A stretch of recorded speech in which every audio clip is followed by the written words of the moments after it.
പലരും ക്യാഷ്വലായിട്ട് പറയുന്നൊരു കാര്യമുണ്ട്, മണി കനോട്ട് ബൈ ഹാപ്പിനെസ് എന്ന്. എന്നാൽ ഈ പറയുന്നതിൽ ഒരു കാര്യവുമില്ലെന്ന് മനസ്സിലാവണമെങ്കിൽ നിങ്ങളുടെ കയ്യിൽ 5 പൈസ എടുക്കാനില്ലാത്ത ഒരവസ്ഥ വന്ന് നോക്കണം.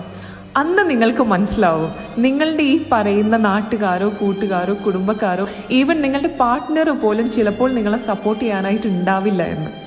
നിങ്ങൾക്ക് സ്നേഹം വേണോ? നിങ്ങളുടെ കയ്യിൽ പണം വേണം. നിങ്ങൾക്ക് പവർ വേണോ? നിങ്ങളുടെ കയ്യിൽ പണം വേണം. നിങ്ങൾക്ക് റെസ്പെക്റ്റ് ചെയ്യാനും കെയർ ചെയ്യാനും കൂടെ നിൽക്കാനും ആളുകളെ വേണോ? നിങ്ങളുടെ കയ്യിൽ പണം വേണം.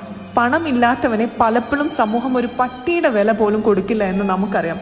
ഇന്നത്തെ എല്ലാ കാര്യത്തിൻ്റെയും അൾട്ടിമേറ്റ് എന്ന് പറയുന്നതും പണം തന്നെയാണ്. നിങ്ങൾ ആഗ്രഹിക്കുന്നത് സ്നേഹമാണെങ്കിൽ, നിങ്ങൾ ആഗ്രഹിക്കുന്നത് പവർ ആണെങ്കിൽ, റെസ്പെക്റ്റ് ആണെങ്കിൽ, നിങ്ങളുടെ കൂടെ നിൽക്കാനും കെയർ ചെയ്യാനും ആളുകളെയാണെങ്കിൽ, get up and start earning. Keep earning and enjoy the happiness of your life.